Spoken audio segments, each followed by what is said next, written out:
A truck driver has somehow walked away from a catastrophic crash on a railway in Tennessee.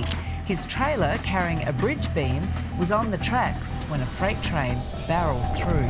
What FBI agents have found inside some freight trains will stay with you forever. These weren't abandoned cars or wrecked trains. They were normal runs with normal manifests, moving through normal towns. But inside a few of them, something was deeply wrong. Some held scenes that were downright devastating. Others carried cargo worth more than the entire train itself, and a few loads had the power to wipe out an entire city. Locked in the dark, when people become the cargo. What happened near a small town in South Texas in early spring caught everyone off guard. On a warm afternoon in late March of 2023, a dispatcher in Uvalde County picked up a 911 call from an unknown number. The caller sounded weak and out of breath. He said he was locked in a rail car near the tiny town of Knippa. He did not know the mile marker, only that he was in a train, that it was very hot, and that people around him could not breathe. Police traced the signal to a Union Pacific freight train that had just passed through the area. There was no passenger coach and no special migrant train.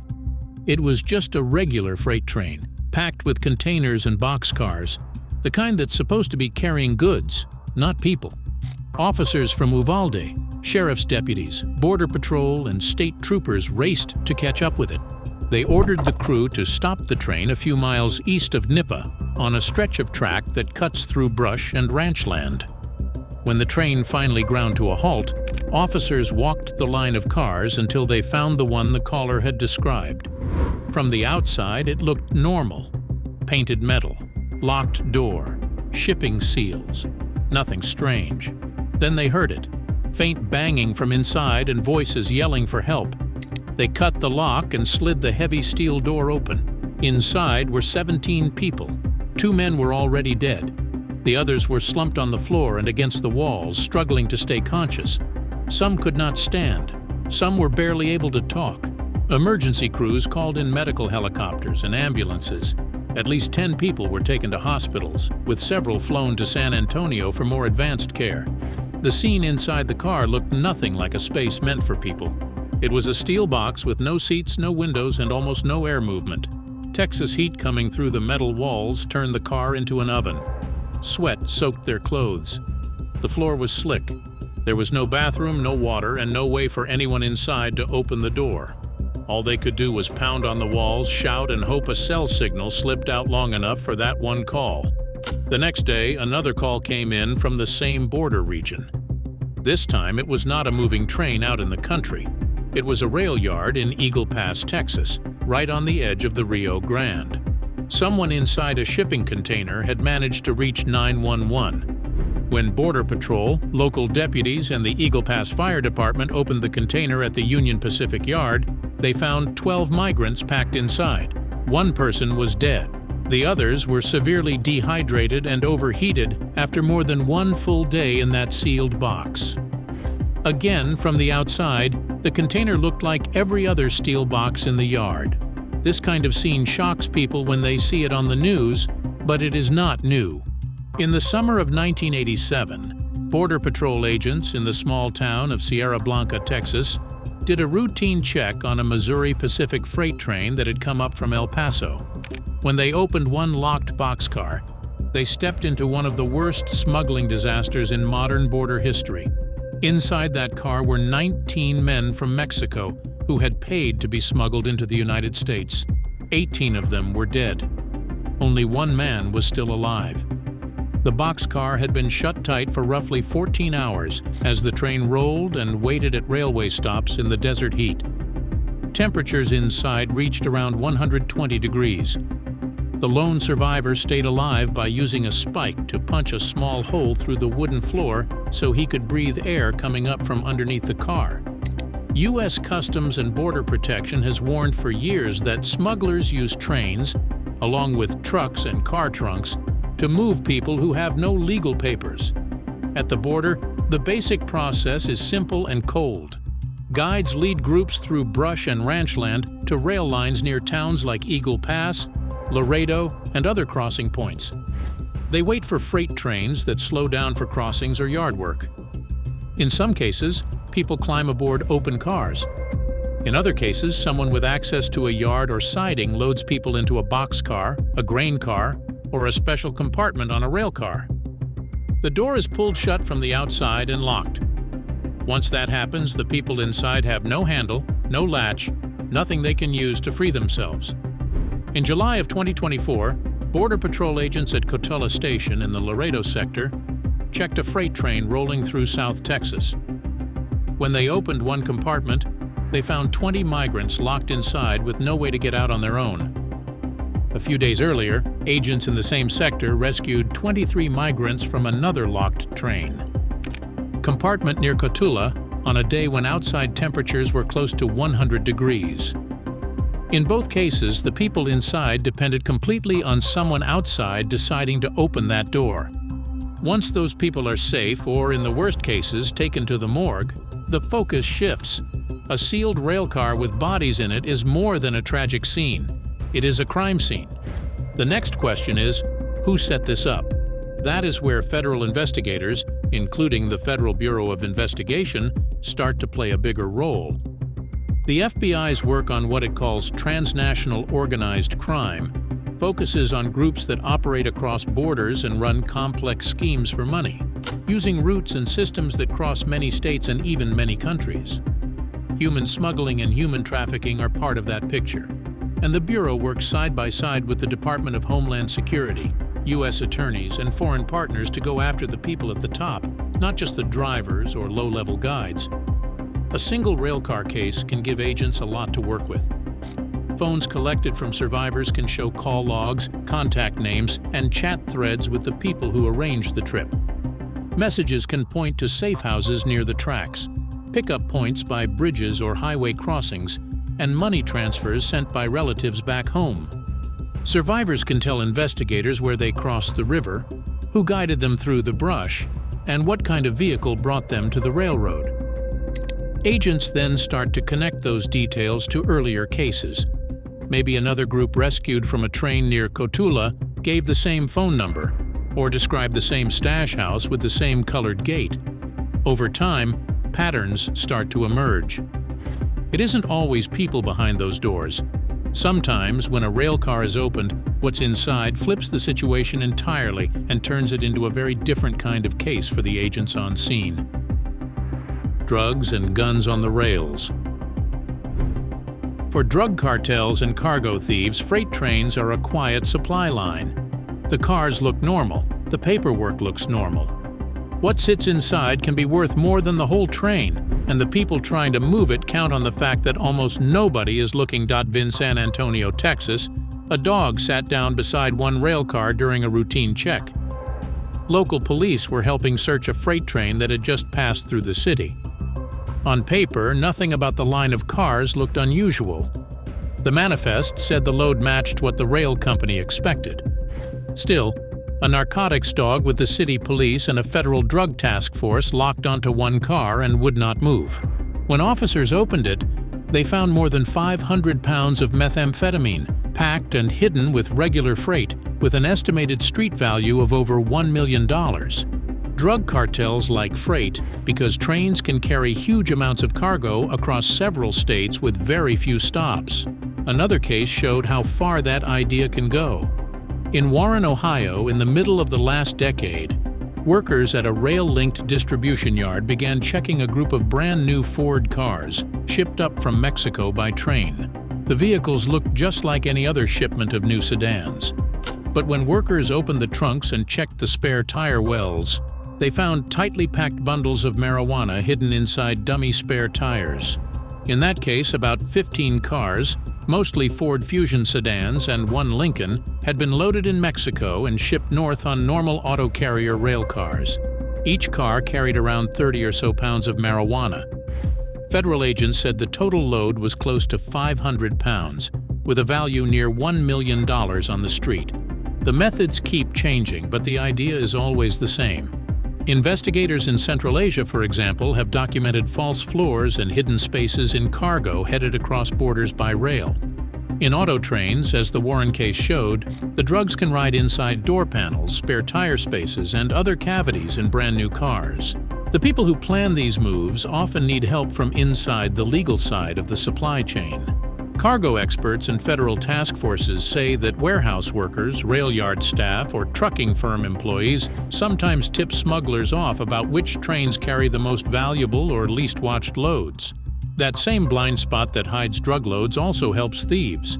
Agents have opened cars that should be packed with goods, only to find them completely empty.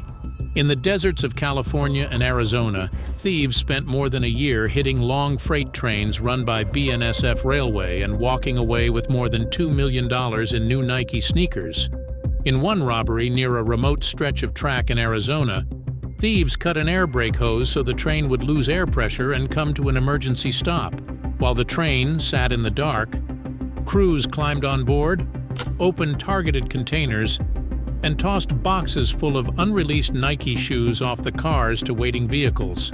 That one load alone was worth over $400,000 and held nearly 2,000 pairs of shoes that had not yet reached stores. Federal complaints describe at least 10 heists on similar freight trains in the Mojave Desert since the previous spring, almost all aimed at Nike shipments. Investigators say the thieves had scouts watching trains that moved along tracks near an interstate highway. Those scouts sometimes had inside help from people in warehouses or trucking firms who knew when high-end shoes were moving. Cargo experts who study these cases point out that this kind of theft costs far more than just the lost product.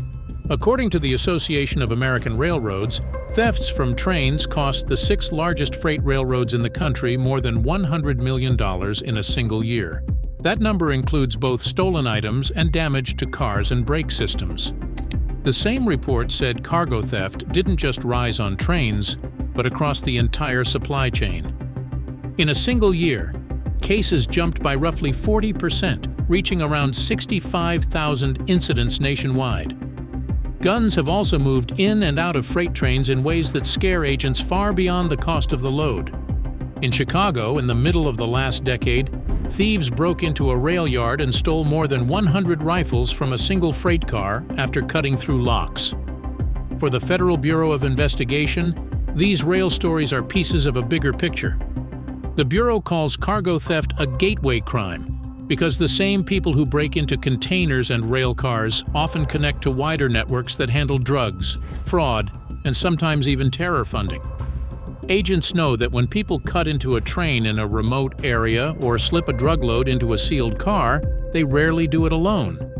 There is often a planner, a seller, a driver, and someone to move the money. When a rail seizure happens, a major part of the work begins after the drugs or stolen goods are pulled off the car.